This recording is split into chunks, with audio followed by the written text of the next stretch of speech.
दर्शकों, टीम अरुण भूमि आज सबसे बड़ा करप्शन के ऊपर खुलासा करने वाला है। जब इस करप्शन को खुलासा करेंगे तो आप जो है चौंक जाएंगे। आप सभी को पता है कि ऑफिसर को जो है सरकार की तरफ से गाड़ी दी जाती है, ड्राइवर दी जाती है, मकान दी जाती है, सैलरी दी जाती है और अलग अलग जगह जाने के लिए भी यहाँ तक फ्यूल भी देता है। लेकिन ये करप्शन कहाँ से होता है? आज इस चीज को लेकर के मैं बहुत बड़ा खुलासा करने वाला हूं और मैं उम्मीद करता हूं कि इस न्यूज को इतना फैलाइए कि केंद्र सरकार तक पहुंचना चाहिए कि दरअसल अरुणाचल प्रदेश में क्या चल रहा है। और आप सभी को पता होगा IPDS एक स्कीम है। केंद्र सरकार का यही सोच था कि हर स्टेट में लोगों को, दूर दराज इलाका में, शहर में लोगों को रोशनी अर्थात लाइट मिलनी चाहिए और जहां भी वोल्टेज कम है उसको भी बढ़ा दिया जाना चाहिए और जहां भी इलेक्ट्रिकल जो पोल है अगर पुराना हो गया तो उसको जो है बदलना चाहिए।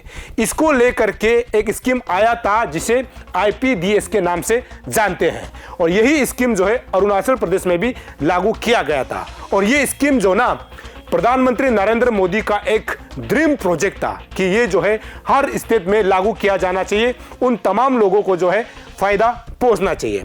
क्या ये फायदा जो है अरुणाचल प्रदेश में पहुंच रहा है या फिर ऑफिसर जो है रिश्वत लेने में बिजी है, यानी करप्शन करने में बिजी है? आज इसका मैं खुलासा करूंगा और आप लोग जो है चौंक जाएंगे। Supply of all equipments and materials including applicable taxes and duties for electrification work of Itanagar town, Naharlagan town, Sepa town, Pasigat town, Alo town, Jiro town, Daporijo town, Teju town, Namsai town in Arunachal Pradesh under Integrated Power Development Scheme IPDS के तहत जो काम करना था। और इसमें जो पैसा है ना, इस काम के लिए जो पैसा दिया गया है केंद्र सरकार ने, इतना पैसा दिया है कि इस पैसा से जो है बहुत बड़ा एक इंफ्रास्ट्रक्चर जो है खड़ा हो सकता है।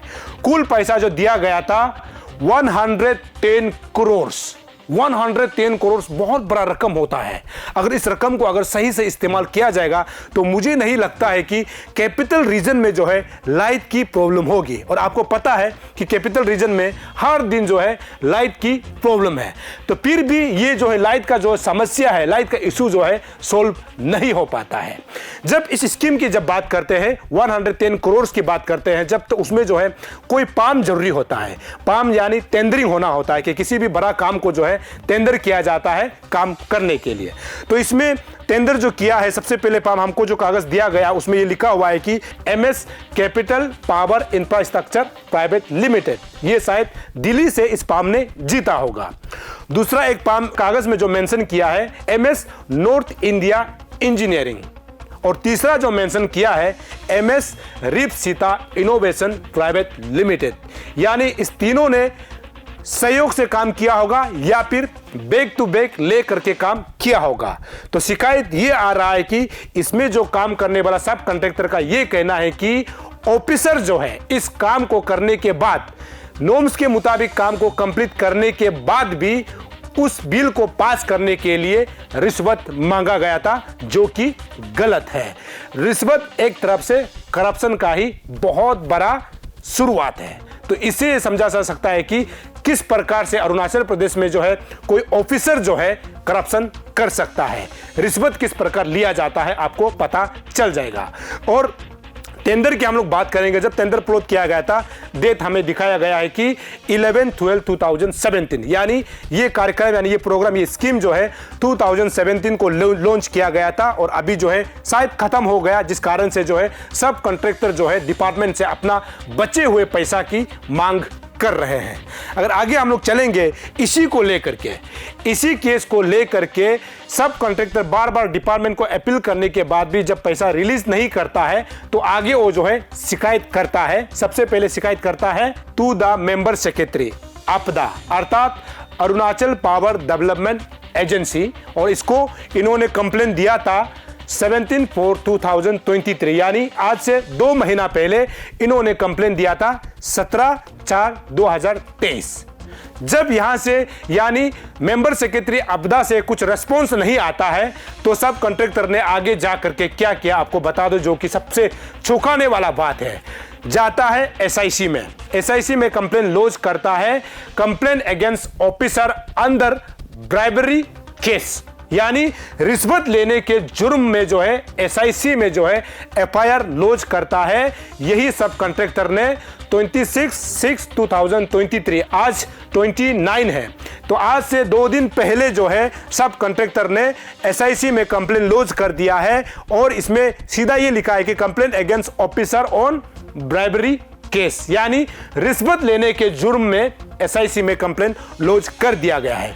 लेकिन अभी हम ये नहीं बोल सकते हैं कि क्या ये जो सही है या फिर गलत है, क्योंकि एसआईसी के पास केस चला गया है। एसआईसी विजिलेंस को देंगे और विजिलेंस जो है शायद कमिटी बनाकर इस पर जो है छानबीन कर लिया जाएगा।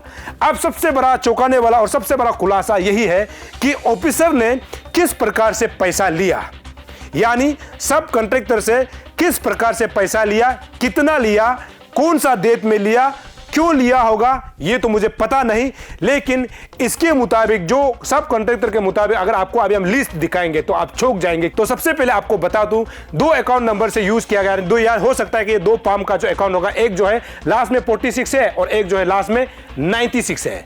सबसे पहले अगर हम लोग बात करेंगे 12/11/2018 को एक पैसा दिया है तानो गंगो जो है एई है, मतलब पावर का एई है, असिस्टेंट इंजीनियर है, उसको पैसा दिया है 2,16,000, यानी तानो गंगो को दिया है और इसमें डेट को भी बाकायदा आपको हम बता रहे हैं।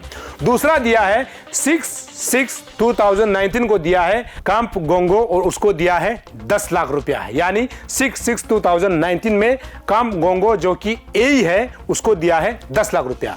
आगे तीसरा हम लोग चलते हैं MS सियांग इस्पात क्राफ्ट, इसको दिया है 3 लाख रुपया, यानी सियांग है, इसका मतलब इसका जो है पासीघाट बेस होता होगा, आप समझ सकते हैं, क्योंकि जो सियांग का जो है हेडक्वार्टर जो है पासीघाट होता है, इसका मतलब जो है MS सियांग इस्पात को दिया है 3 लाख रुपया। फोर्थ जो है जोराम लाली, इसको जोराम लाली को दिया है, डेट आप देखेंगे 5/8/2019, जोराम लाली EE अर्थात एग्जीक्यूटिव इंजीनियर, उसको दिया है 5 लाख रुपए। आगे हम लोग चलेंगे 09/8/2019 को दिया है फिर से MS सियांग इस्पात क्राफ्ट को दिया है 3 लाख रुपया। आगे हम लोग चलेंगे 21/8/2019 को दिया है MS सियांग इस्पात क्राफ्ट, उसको दिया है 90,000 रुपया। आगे हम लोग चलेंगे 17/9/2019 को ही फिर से दिया है MS सियांग इस्पात क्राफ्ट 3,45,000, यानी 3,45,000। आगे हम लोग चलेंगे 17/9/2019 को फिर से दिया है जोराम लाली जो कि EE अर्थात एग्जीक्यूटिव इंजीनियर है, उसको दिया है 10 लाख रुपए। आगे हम लोग चलेंगे 15/10/2019 को दिया है बार ताकुम जो कि CE मतलब CE है, चीफ इंजीनियर को दिया है 4 लाख रुपये। आगे हम लोग चलेंगे 10 में 6/11/2019 को दिया है कांपे गोंगो जो कि एई है, उसको दिया है 5 लाख रुपए। आगे हम लोग चलेंगे 7/11/2019 को दिया है नौमी बार, उसको दिया है 13,97,000। और आगे हम लोग चलेंगे 7/11/2019 को ही दिया है जोराम लाली को दिया है 5 लाख रुपए। आगे हम लोग चलेंगे 23/12/2019 को दिया है फिर से नाओमी बार को, ये दिया है 2,60,000।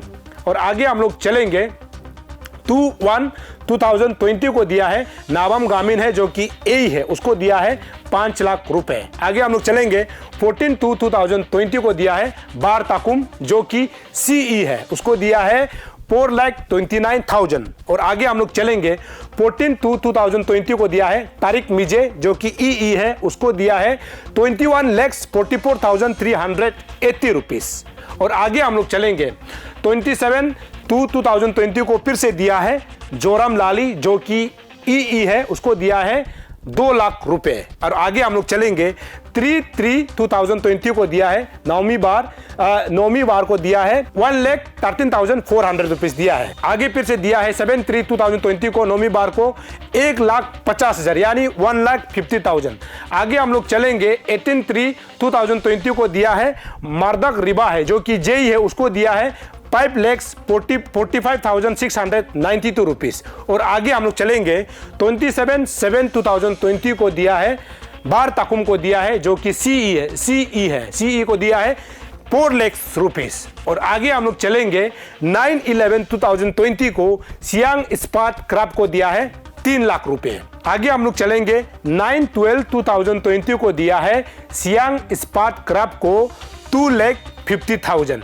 और उसी के आगे हम लोग फिर से चलता है 6/3/2021 को जुमतो बाम को दिया है 15 लाख यानी 15 लाख रुपीस। और आगे हम लोग चलेंगे 11/3/2021 को MS सियांग इस्पात क्राफ्ट को दिया है 4,22,000। और आगे हम लोग चलेंगे 12/3/2021 को दिया है जोरम लाली, जो कि EE है, उसको दिया है 10 लाख यानी 10 लाख रुपीस। और आगे हम लोग चलते हैं 17/3/2021 को दिया है सियांग इस्पात क्राफ्ट को 1,50,000। और आगे चलेंगे तो यहाँ भी आपको पता चलेगा, जो कि 8/4/2021 को दिया है तानो गोंगो, जो कि AE है, उसको दिया है 12 लाख यानी 12,42,000। और आगे चलेंगे 8/4/2021 को मार्दक रिबा है, JE है, उसको दिया है 26,80,000। और आगे हम लोग चलेंगे 15/4/2021 को तानो गोंगो को दिया है AE है, जो कि उसको दिया है 1,50,000।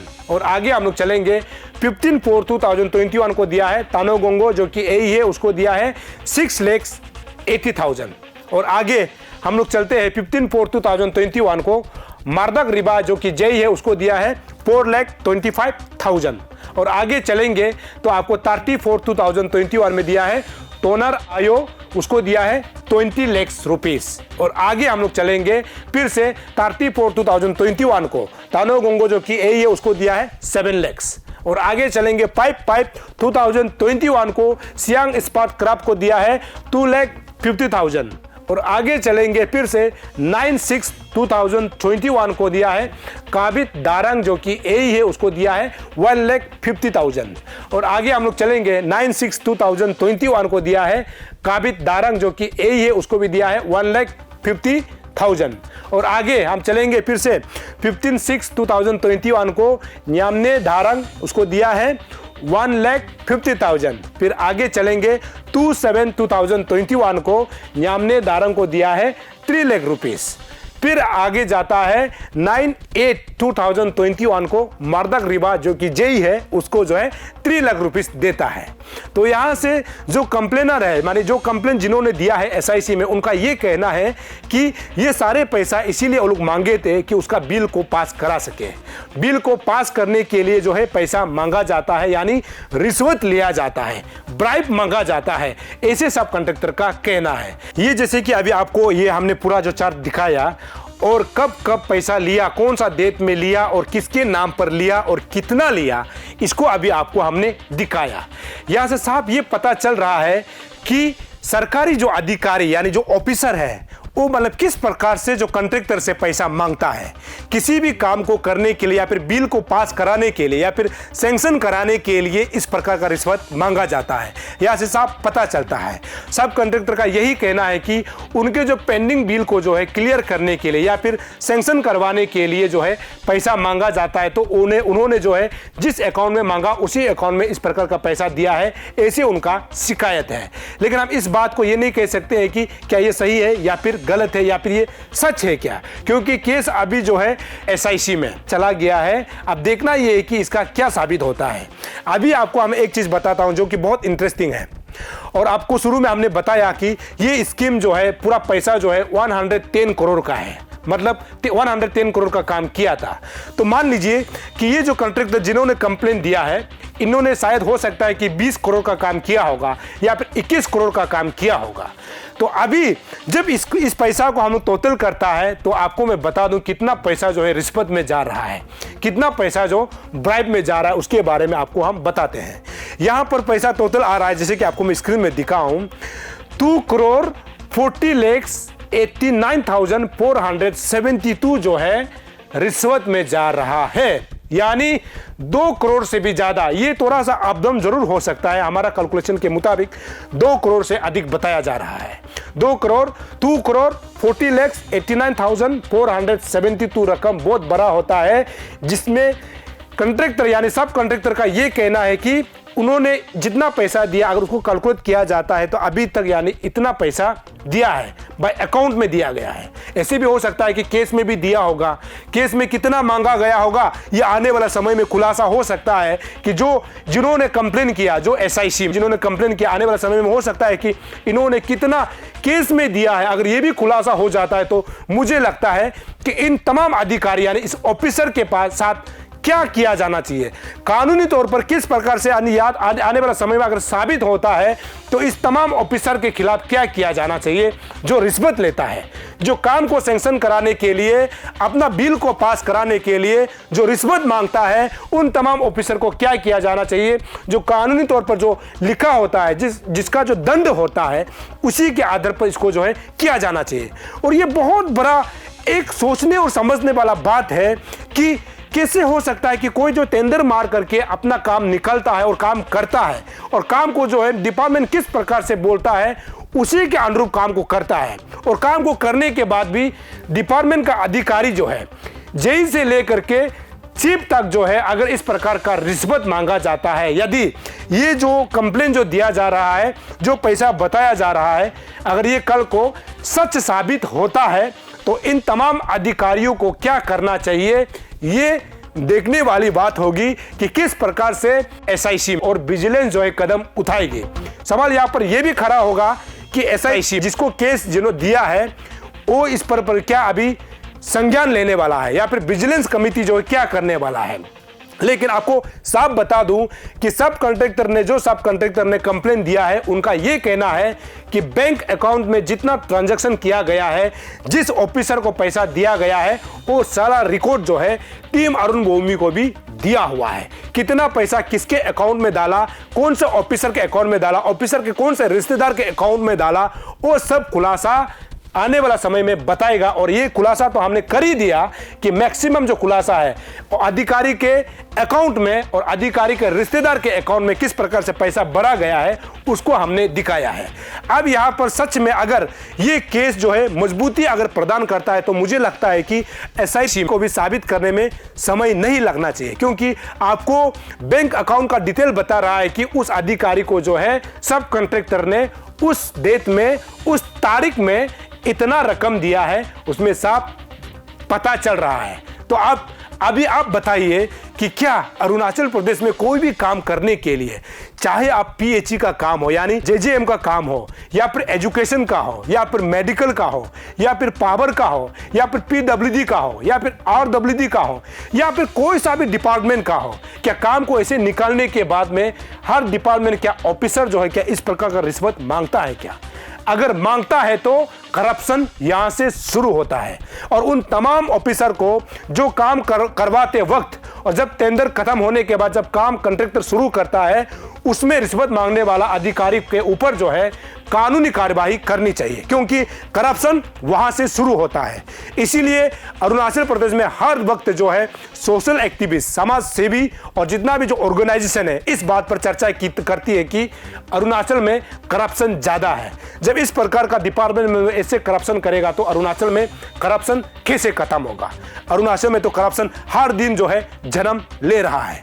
तो अभी आपको तय करना है कि क्या ऑफिसर का इस प्रकार का रिश्वत लेना, इस प्रकार का करप्शन में लीन होना क्या सही है या फिर गलत है। इस अधिकारी के ऊपर कल को अगर सच में यह साबित हो जाता है तो कानूनी तौर पर इस पर क्या चार्जेस लगाई जाएगी, क्या कानूनी तौर पर इसको जो है संज्ञान में लेते हुए इस पर जो है क्या जेल हो सकता है या फिर सस्पेंशन ऑर्डर जारी हो सकता है, ये देखने वाली बात होगी।